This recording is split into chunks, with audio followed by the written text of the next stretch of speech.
Buenas tardes. Bienvenidos a la ceremonia de inauguración del segundo coloquio de estudios históricos del siglo XX, titulado Identidad, Cultura y Política en las revistas del Perú contemporáneo. A continuación, le cedo la palabra a la señora Roxana Chirinos, directora encargada de la Casa Museo José Carlos Mariátegui. Buenas tardes, señoras y señores. Bueno, tengo el agrado hoy día de presentar algunas palabras y de antemano quiero agradecer al grupo por esta iniciativa o esta gran iniciativa que han tenido y que gustosamente la Casa José Carlos Mariátegui les da la bienvenida. La Casa Museo José Carlos Mariátegui albergó desde 1925 hasta 1930 a uno de los pensadores más ilustres del país. La casa fue fiel testigo de su presencia, de su incansable labor intelectual, de los encuentros fructíferos con intelectuales, de sus reuniones con campesinos y obreros y de la minuciosa labor editorial que tuvo sobre todo con la revista Amauta. Y como diría el sociólogo Osmar González, esta casa estuvo pues animada de lo que llamaríamos espíritu mariáteguiano, caracterizado por su apertura a todos los vientos de la creación humana. Esto nos ayuda a comprender la tolerancia de Mariátegui ante toda aproximación espiritual e intelectual, para entender la realidad peruana y la escena mundial. Este lugar vio nacer en 1928 una de las obras más representativas de la Amauta, los 7 ensayos de interpretación de la realidad peruana. Sus años mozos los dedicó al estudio las letras y el periodismo. En 1909, con apenas 14 años, ingresó a trabajar en el diario La Prensa como ayudante de linotipista y luego se desempeñó como corrector de pruebas. José Carlos publicó su primer artículo periodístico en 1911, firmado con el seudónimo Juan Kronecker. A partir de ahí, comienza a escribir regularmente en la prensa y a colaborar con la revista Mundo Limeño y otras publicaciones. Cultivando varios géneros literarios, desde policiales hasta sociales, desde cuentos hasta hípica, desde obras de teatro hasta artículos para revistas femeninas. En 1916, ingresa a trabajar en el diario El Tiempo como redactor principal y cronista parlamentario. En 1917 publica su propio diario La Noche, opositor al gobierno de José Pardo. Luego estudia latín, recibe un premio periodístico de la Municipalidad de Lima. Su incansable labor periodística continúa y será ella que le va forjando el camino intelectual y de gran pensador. Era 1918, tiempos donde los intelectuales empezaban a mirar al Perú de otra manera. En ese mismo año, José Carlos Mariátegui colabora en el diario socialista Nuestra Época, donde critica la estructura social vigente. En 1919 creó el diario La Razón, desde donde apoyó la reforma universitaria y las luchas obreras. Critica al presidente Augusto B. Leguía y se vuelve la voz de los obreros al fundar la Federación Obrera Regional Peruana. El diario La Razón fue clausurado por el gobierno de Leguía y Mariátegui deportado a Italia. Nuevamente, la Casa Museo agradece esta gran iniciativa por la cual hoy vamos a empezar e inauguramos este ciclo. Muchísimas gracias.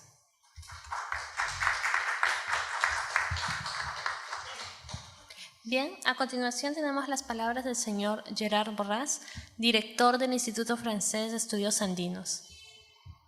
Muchas gracias. Buenas tardes a todos, señora directora, estimado Guillermo, estimados todos. Bueno, me siento siempre muy emocionado cuando estoy en esta casa, ¿no? Es un lugar que ha sido, como lo dijo usted, de intensa creación intelectual.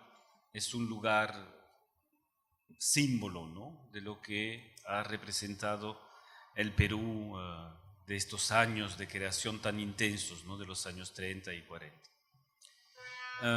Para una institución como el IFEA, que ha sido creado, lo recuerdo, en 1948, hay una misión permanente, es claro, realizar investigaciones en diversos campos de las ciencias humanas y sociales, pero hay un punto realmente muy fuerte, es apoyar a los jóvenes que están haciendo esfuerzos para formarse, es decir, que el apoyo a la formación, a la investigación, todo lo que permite que jóvenes investigadores encuentren sus propios espacios académicos, intelectuales, es realmente un eje realmente muy importante.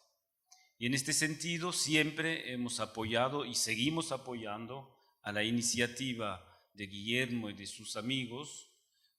Apoyamos al coloquio de los estudiantes de la Católica, apoyamos a los estudiantes de la Villarreal que están aquí al lado, apoyamos a la San Marcos, es decir, apoyamos la revista Apostilla, es decir, realmente la voluntad de marcar fuertemente este compromiso de nuestra institución con la formación de los jóvenes investigadores. ¿Y qué otro lugar podía ser para hablar de revistas?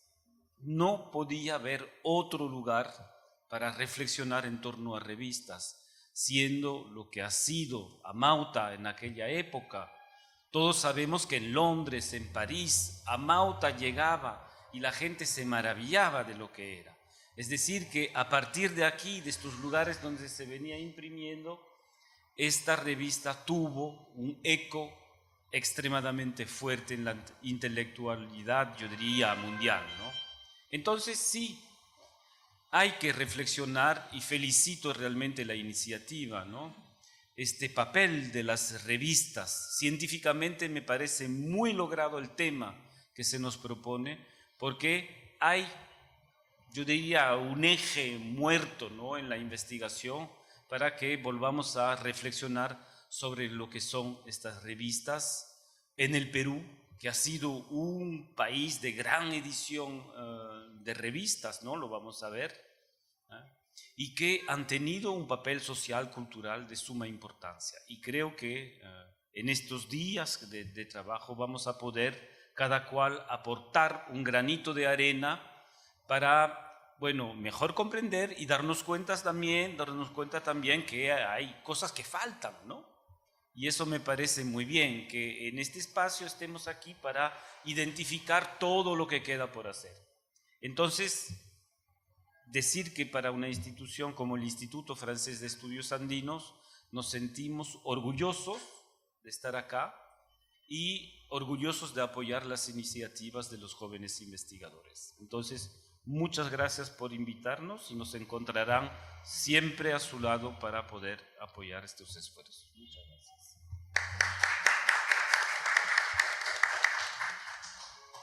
Bien, a continuación, las palabras de Guillermo Fernández, coordinador general del Grupo de Trabajo de Estudios del Siglo XX.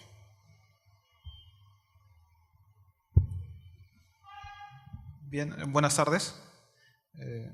Estimada directora de la Casa Museo Mariátegui, Roxana Chirinos, estimado director del Instituto Francés de Estudios Andinos, Gerard Borràs, estimados amigos presentes, tengo el agrado de inaugurar a nombre del Grupo de Trabajo Historia del Siglo XX el segundo coloquio de estudios históricos del siglo XX.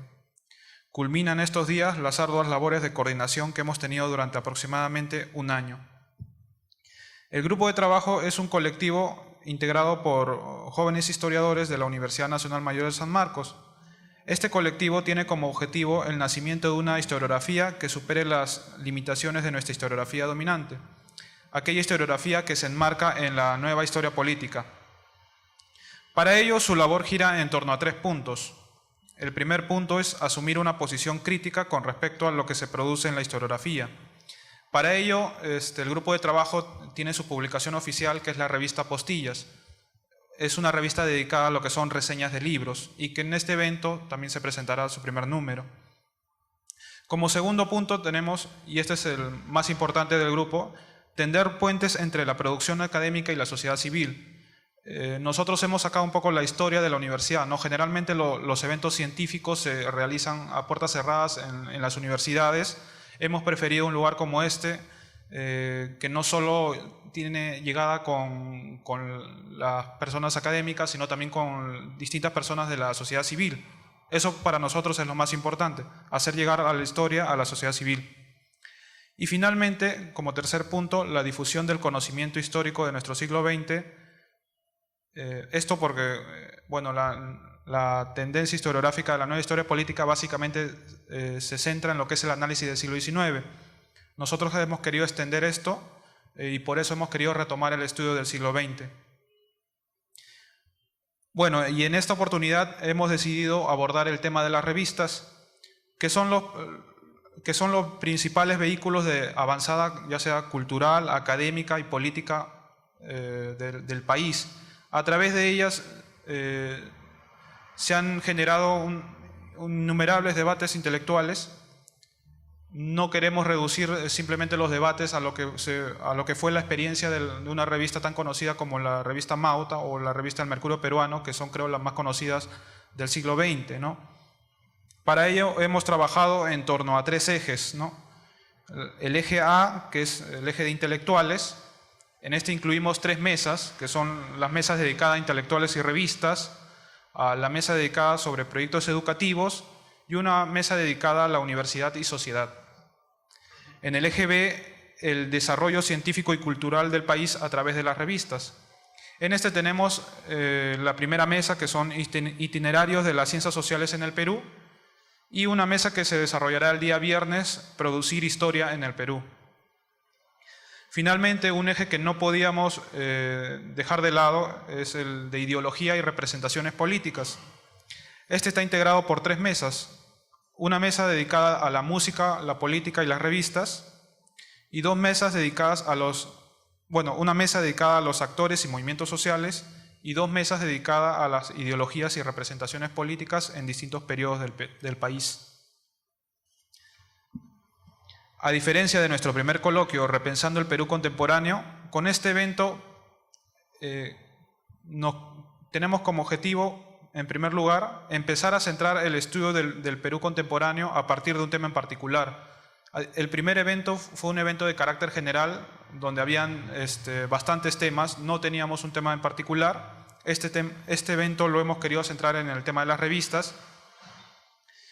Hacemos un énfasis también en el estudio del Perú contemporáneo a partir de los años 30 en adelante. ¿Por qué? Esto lo menciona Carlos Aguirre, ¿no? Carlos Aguirre, en un balance que hace sobre la historiografía del Perú republicano, ¿no? Generalmente esta historiografía del Perú republicano llega hasta fines de los años 20, ¿no? Hay un marco que es de los años 30, 40, 50, 60, los años 70, hasta inicios de la violencia política en los años 80, que no está cubierto, ¿no? O que no se dedican las suficientes investigaciones.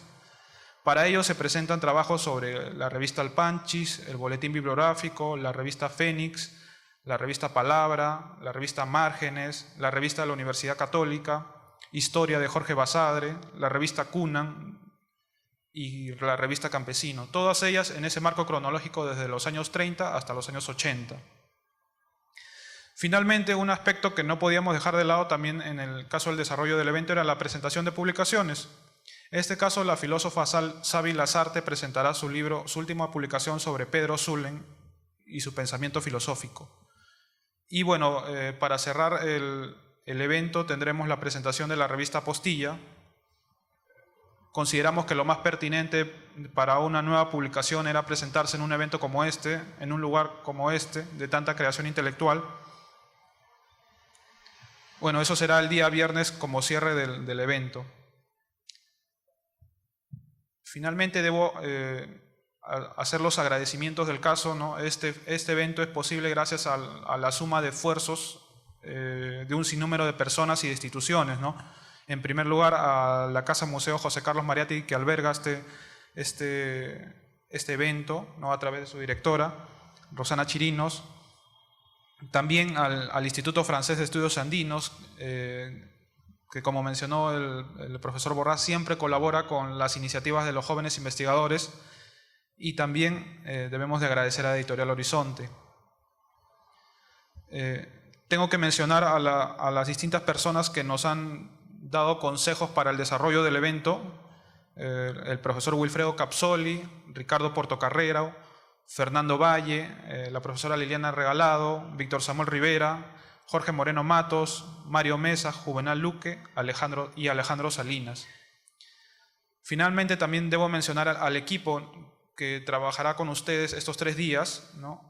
Y a los cuales debo agradecer: a Ángela Quispe, a Lorenzo Guamaní, Joel Segura, Víctor Espinal y Valeria Rosas.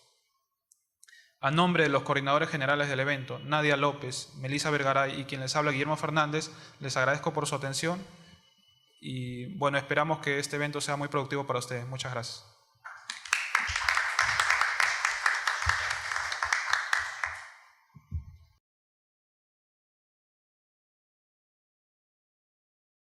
Buenas tardes.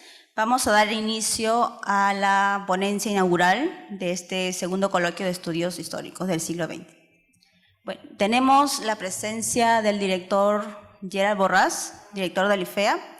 Él nos va a exponer sobre las canciones, los cancioneros editados en Lima. Cancioneros, revistas, periódicos, una categoría en debate. El profesor Gerard Borrás cursó Filología Hispánica en la Universidad de Toulouse. Defendió en 1983 una tesis doctoral sobre el papel de la música en la obra del novelista etnólogo José María Arguedas. A partir de los años 90 conduce una investigación sobre los aerófonos aymaras del Departamento de La Paz en Bolivia, que dio lugar a otro doctorado defendido en 1995.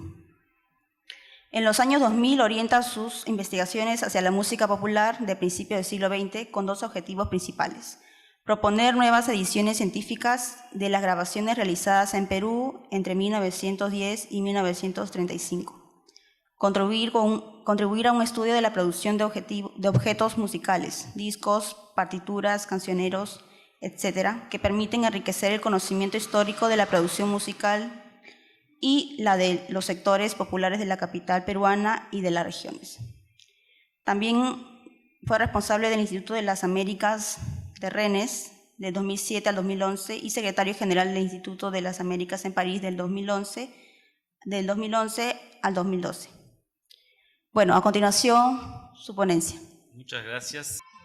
La idea de esta ponencia viene efectivamente de la propuesta de Guillermo, pero durante mucho tiempo calculé un poco lo que podía aportarnos al debate y la verdad es que tengo un problema considerable, ¿no? Realmente considerable, porque yo no voy a hablar de revistas.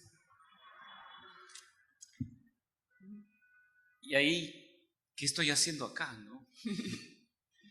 Voy a hablar de cancioneros. Y en sí, bueno, gracias por haberme invitado, Guillermo, pero bueno, hay un problema fuerte, ¿no? Y eso era un poco para bromear, ¿no? Porque, bueno, si miramos un poco lo que se dice de un cancionero, la definición de la Real Academia, yo leo: colección de canciones y poesías por lo común de diversos autores. No tiene nada que ver con las revistas. Entonces, ¿por qué venir acá sabiendo que no va? Tal vez porque creo que sí, la reflexión puede ayudar a la reflexión general sobre revistas. Primero, ¿por qué hablar de cancioneros acá en Lima? Por una parte documental, yo diría.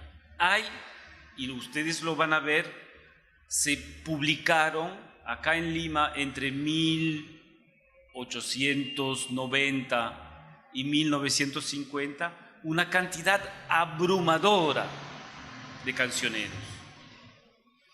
Yo no conozco equivalente. Y ustedes, voy a dar unos ejemplos ahora, por eso quería mostrarles unas imágenes, ¿no? Y segundo, porque me parece que la definición que nos da la Real Academia me parece corta, insuficiente para caracterizar justamente estas publicaciones que se editaron, que se imprimieron acá en Lima, y quisiera reflexionar en torno a esto.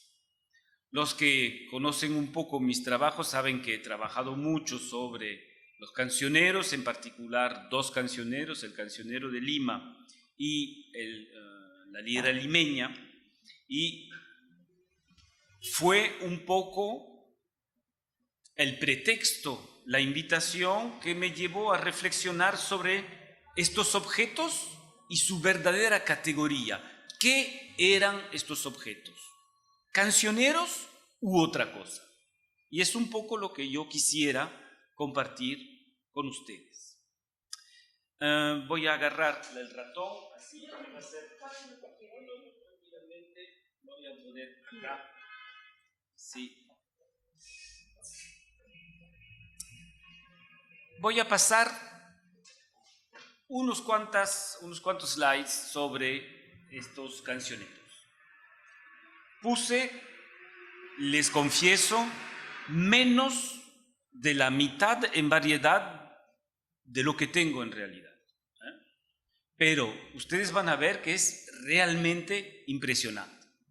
Entonces, tenemos categorías dentro de lo que llamamos cancionero. Sería el primero, el que está arriba, valses criollos, los ídolos del pueblo.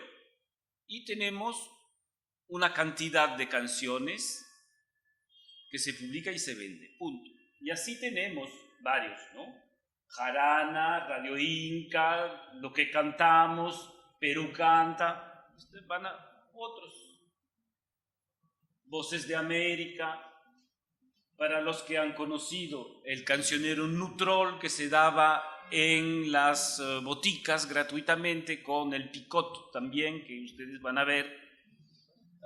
Ahí está Oscar Avilés, están, bueno, polcas criollas por temática. Ahí está el cancionero picot también que se regalaba, las canciones de los barrios, canciones de Jorge Negrete, melodías históricas, Mi Perú,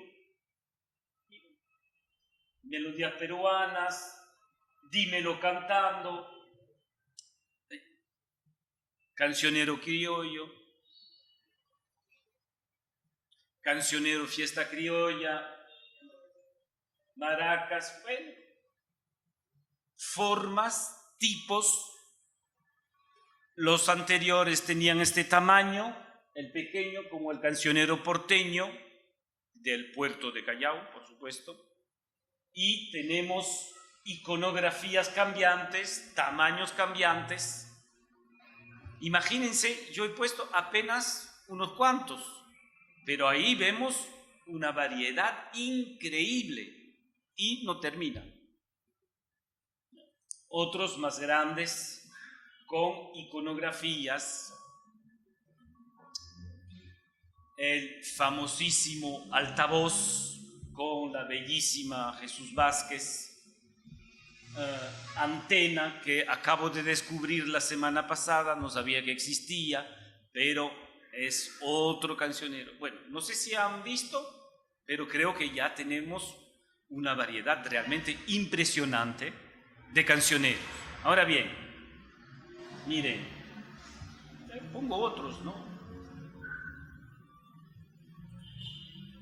Y ahí entramos a los que tienen una categoría un poco especial por su duración en las publicaciones.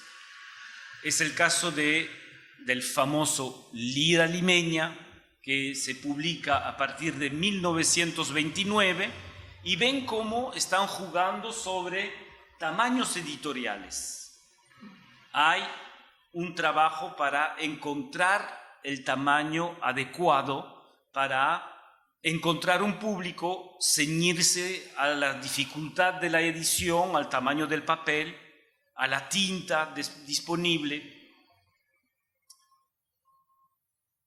Y tenemos, bueno, para mí lo que es mi obsesión desde hace años, ¿no? Que es el Cancionero de Lima, que empieza a publicarse aquí a partir de los años 1889, por ahí, y diferentes tamaños diferentes soportes que me parecen interesantes. Ya en sí, si se trata de método de trabajo, de metodología para un investigador, hay que pensar lo que es el objeto en sí mismo.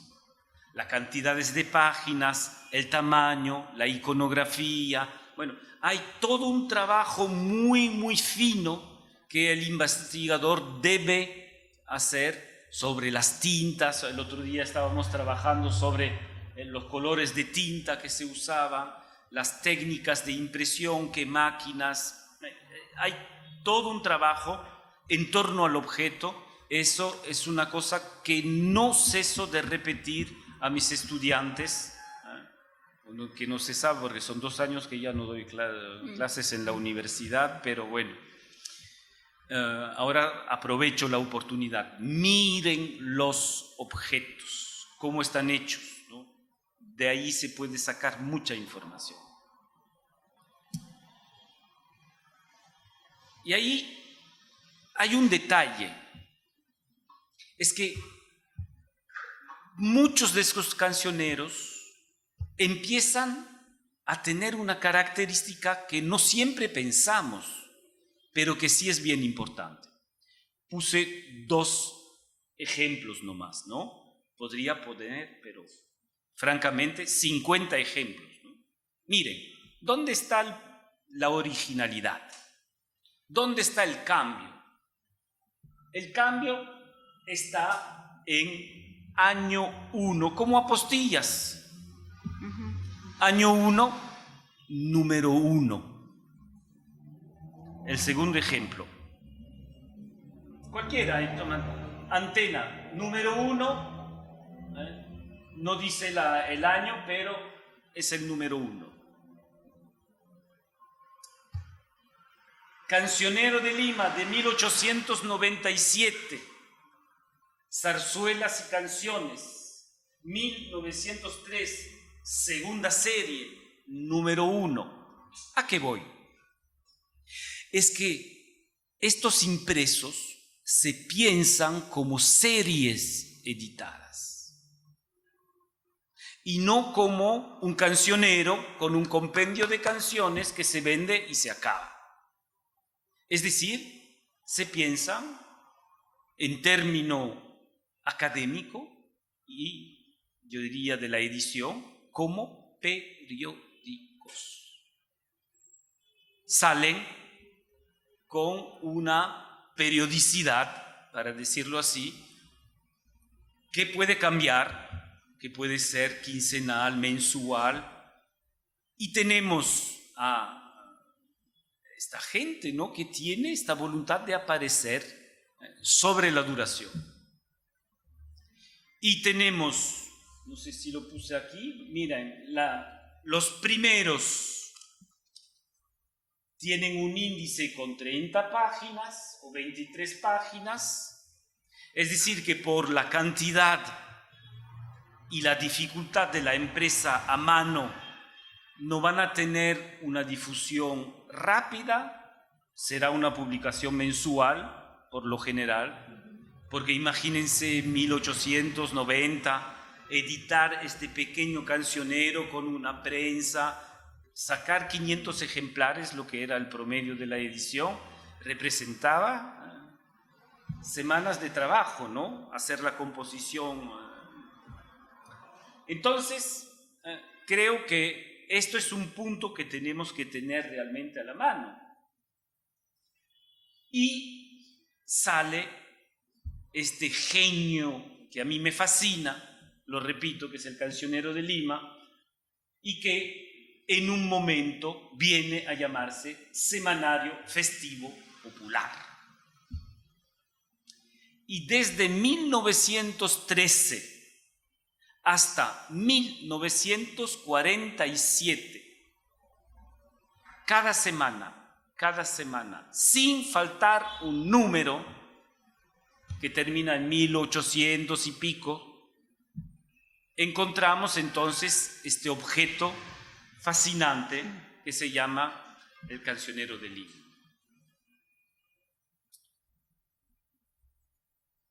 ese primer punto que nos permite reflexionar, y ahí sí, mi primer aporte a la reflexión que yo lanzaba en un principio. Estamos sencillamente con un compendio de canciones y poesías. Sí, pero hay una intención de permanecer en el tiempo, de durar, de pensar una categoría que tiene que ver con lo periódico.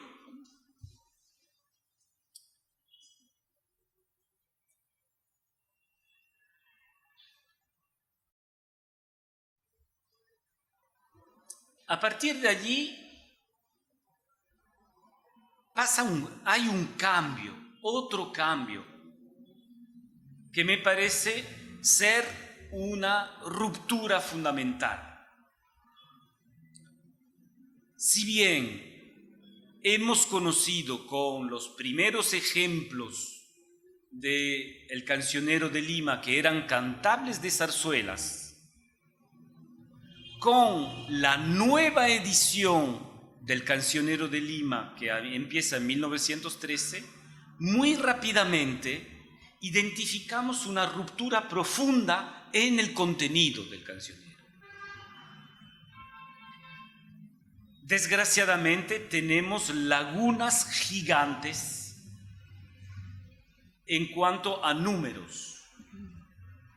Hasta podríamos decir que, por mi parte, hasta el número 300 tengo lagunas gigantes, ¿no? Muy pocos ejemplares. Pero ya identificamos unos cuantos números y ya seguro en el 96 empezamos a encontrar canciones que se hacen como el retrato de lo que está pasando en la sociedad de Lima. Es decir, ya no son valses, yarabíes, boleros, lo que sea de la música popular. No, pueden ser con este subtítulo de categoría de género, valses u otros, foxtrot en aquel entonces, pero dicen cosas que tienen que ver con la vida de la gente y la vida de la urbe. Y ahí está la ruptura fuerte y la que yo quería abordar con ustedes esta tarde para reflexionar justamente en torno a la categoría de cancionero, que para mí no son cancioneros, son mucho más que cancioneros, entran en una categoría híbrida. Y eso me parece realmente sumamente importante, y para lanzar la cosa de manera desordenada, si me permiten, lo que no hay que hacer en una lección que tiene que ser ordenada, me permite, voy a sacar una cosita que tengo acá.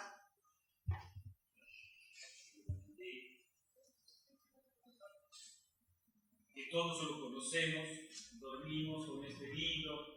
Es la historia de la prensa peruana de 1594 a 1990. Lo que yo planteo, y no es una hipótesis, yo lo defiendo como certidumbre, ahí hay la historia, pero realmente muy bien hecha, de la prensa peruana. No aparece el Cancionero de Lima, tampoco su autor, tampoco su director. Era un periódico, era una categoría híbrida y que tenía un impacto cultural y social extremadamente importante, y lo voy a evidenciar. Bueno, pongo un ejemplo de Lira Limeña, por ejemplo. ¿Es un cancionero esto? Sí, el título es un cancionero y hay canciones, pero es una portada de periódico deportista. Es decir, que ya la intención cambia, ya no se trata solo de poner canciones, sino de usar un soporte cultural de canciones para aportar algo más a la sociedad. Una reflexión y cambiamos de categoría. Bueno, aparentemente se repite. Tomemos los viejos ejemplos del Cancionero de Lima, la trágica muerte del torero, Gallito, que muere de una acogida en una plaza de toros y que ha peleado aquí en Hacho. Entonces el cancionero compone una canción para rendir homenaje a Gallito. O miren, el 333, creo que un conocido amigo, Carlos Hidalgo, va a hablar con su sobrino de la importancia de los cancioneros en época de Sánchez Cerro, por ejemplo, ¿no? Sí. La relación entre los cancioneros y la política es permanente y lo puse en mi libro, ¿no? Unos cuantos ejemplos. Miren, la caída de Pardo y el triunfo de Leguía en perfectas décimas espinelas. Ahí se va contando. Y ejemplos así tenemos cantidades, ¿no? Crisis sociales, esto es una parte que saqué de mi libro, ¿no? Canción de Año 9, crisis de la carne, el pan. Ustedes saben que Billinghurst era su apodo, era Gran Pan, ¿no? Si bien recuerdo, algo así, ¿no? Pan grande, ¿no? Himno de Don Lunes, la carestía de subsistencia, las huelgas de empleados, la huelga de los inquilinos, dueños de casa, la luz eléctrica, la situación, las huelgas. Canciones del Cancionero de Lima.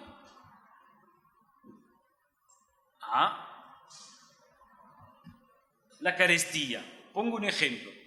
Aumenta la carestía como las olas del mar, cada hora y cada día sin poderlo remediar. Tenemos la cuarteta perfecta, el octosílabo con rimas. Estamos en el perfecto modelo de la oralidad hispana, ¿no? Del romance. Esto es una herencia directa del romance del siglo XVI. Los chinos en su elemento, lo mismo que las placeras, a todo ponen aumento entre las ventas caseras. Todo el que pisa el mercado en busca de provisiones da vueltas como atontado y sufre mil privaciones. El abuso es por demás en la carne y los cereales, todo se vende por reales y se sisa sin disfraz. Nunca ponen las balanzas en legal los tales pillos y así roban esos lanzas capándonos en los kilos. Y como los compradores muchos no entienden de números, toditos los vendedores roban como energúmenos. Y pobre del que reclama que el peso no está cabal, le mientan hasta la mamá y tiene un rato fatal. Ahí tenemos una joya, ¿no? Una joya que va construyendo efectivamente una canción, pero que retrata una situación social de lo que vive la gente, ¿no? Y no les voy a cansar con la lectura de la luz eléctrica, porque es otro ejemplo. Hay cantidades de ejemplos que muestran que el que compone la canción quiere ser otra cosa que una canción en el sentido habitual de cantar una canción de amor, lírica, te quiero, me has abandonado, ¿no? Se trata de hacer otra cosa. A partir de allí, el soporte impreso nos lleva a la reflexión. ¿Es puro cancionero? ¿Qué categoría tenemos ahí detrás?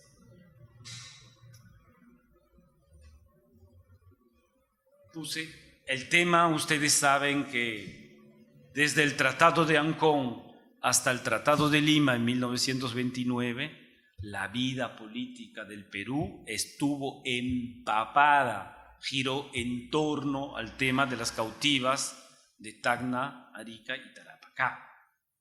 ¿Y cómo no se solucionó el plebiscito de 94 por rechazo chileno y que no se solucionaba toda la época?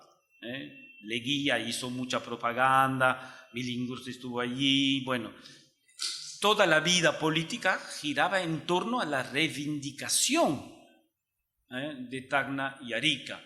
1906 se va inaugurando la cripta de los héroes, si bien recuerdo, el monumento a Bolognesi, las calles de Lima se organizan en torno a la Plaza Bolognesi con Grau, Alfonso Ugarte y Avenida Arica, si no me equivoco. Es decir, que hay una escenificación arquitectónica de la ciudad en torno al tema, y en el cancionero yo puse, desde aquel entonces, este trabajo lo hice en 2006, les puedo decir que unos años después puedo poner, pero muchísimo más canciones en los cancioneros sobre este tema político de Tacna y Arica. Y lo sorprendente es que últimamente me invitaron a intervenir sobre la guerra de 14 en el Perú, en México, ahí fui, y les presenté el sorprendente desenlace de la guerra de 14 en Europa. Es decir, que después de los 14 puntos de Wilson, del presidente de Estados Unidos, los peruanos dicen, y los europeos, Francia recupera Alsacia y Lorena, los italianos Trieste, bueno, hay una reconfiguración, los peruanos dicen, ¿y nosotros? Tacna y Arica. Es decir, que el final de la guerra de 14 da pie a eso, y eso es una parte que se publica en el Cancionero de Lima.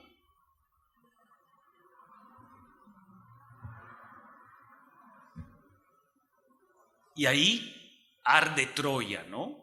Son decenas y decenas de canciones que van a demonizar a los chilenos y también los bolivianos. Les voy a explicar por qué. Canción chiclayana: a las 2 de la mañana, cuando tranquila dormía, una sucia garrapata me picó la rabadilla, y salto di tan tremendos y tan furibundos gritos que se rompieron las sábanas y hasta el catre dio crujidos. La almohada voló al techo, el colchón en trozos largos y el vaso de noche hirviendo cual la boca del chimborrazo. Echo a ver, nada sucede, todo en orden, y yo mismo solo con graves eruptos de residuos indigestos. Esto ocurre a los chilenos con el Tratado de Ancón, que hoy les relaja el estómago, los ojos y la razón. Pero Wilson, si es de ciencias, recetará lavativas, siempre la broma, ¿no? Pero miren, no pasa nada.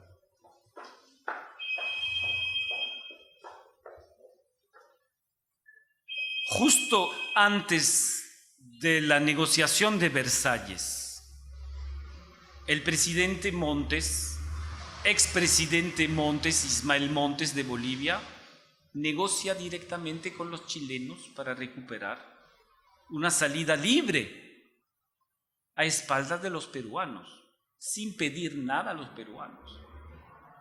Y eso revienta. Y las canciones inmediatamente salen para denunciar la actitud del presidente Montes. Entonces ahí están, ¿no? Marinera Montes: los cuicos quieren puerto y están diciendo que pronto tendrán Arica, hilo o mollendo. Ay, Montes, no te remontes, ay, por esos montes.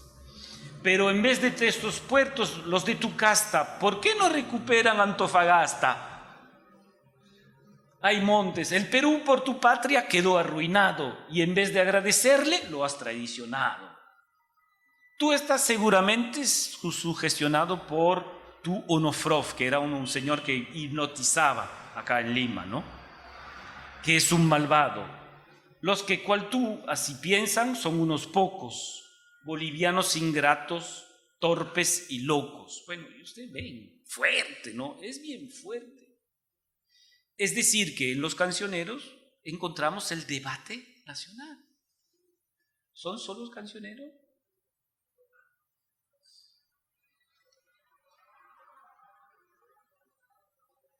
¿Son solo cancioneros?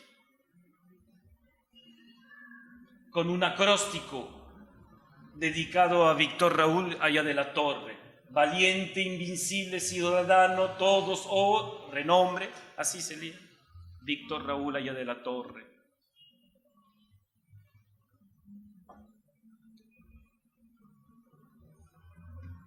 Puse unos cuantos ejemplos, una vez más, data de 2006, se puede enriquecer mucho, y les confieso que encontré en el enemigo acérrimo del cancionero de Lima, que era proaprista, en la lira limeña su enemigo, que era antiaprista total, esta canción.